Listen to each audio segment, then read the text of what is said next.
Aujourd'hui, nous allons parler du contrat commercial et plus précisément des clauses les plus importantes. Bonjour, je suis Maître Chalal Fertan, je suis avocat au barreau de Paris. J'exerce essentiellement en matière de droit des sociétés, droit des affaires et également en droit social. Alors un contrat commercial, c'est tout d'abord un contrat qui va lier deux parties. La particularité du contrat commercial, c'est qu'on va le retrouver essentiellement dans le monde des affaires, dans la vie des affaires. Ce sont essentiellement des contrats qui vont être signés entre une entreprise avec les clients, les fournisseurs ou un prestataire extérieur. Alors il y a différents types de contrats en réalité.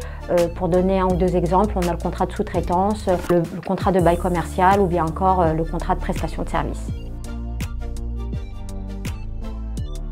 En réalité, il y en a énormément, mais si on devait en citer que quelques-unes, il y aurait la clause relative à l'objet du contrat. Cette clause prévoit finalement la raison pour laquelle on va signer le contrat, et mieux on déterminera l'objet du contrat, et moins il y aura de difficultés ou de discussions sur justement ce qu'on attend du co-contractant.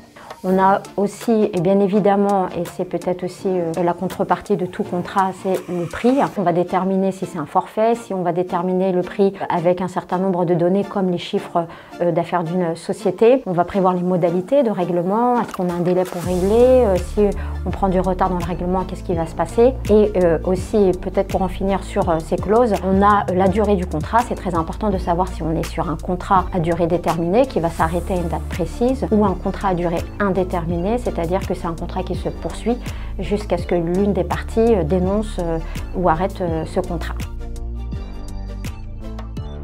Alors on a deux types de sorties de contrat finalement. On a la sortie entre guillemets amiable, c'est-à-dire qu'on a le droit d'arrêter un contrat et on n'est pas tenu indéfiniment. On a aussi, et il faut le prévoir et c'est très important, la sortie entre guillemets la contentieuse, c'est-à-dire que ça se passe mal, la partie co-contractante ne respecte pas ses obligations, alors on va la mettre en demeure de se reprendre et de faire les choses correctement, mais si elle ne le fait pas, il faut qu'on puisse sortir de ce contrat sans qu'on puisse nous faire un reproche quelconque, notamment en justice, éviter que la partie co-contractante demande par exemple des dommages d'intérêt parce qu'on aurait fait une rupture brutale ou parce qu'on n'aurait pas fait les choses correctement.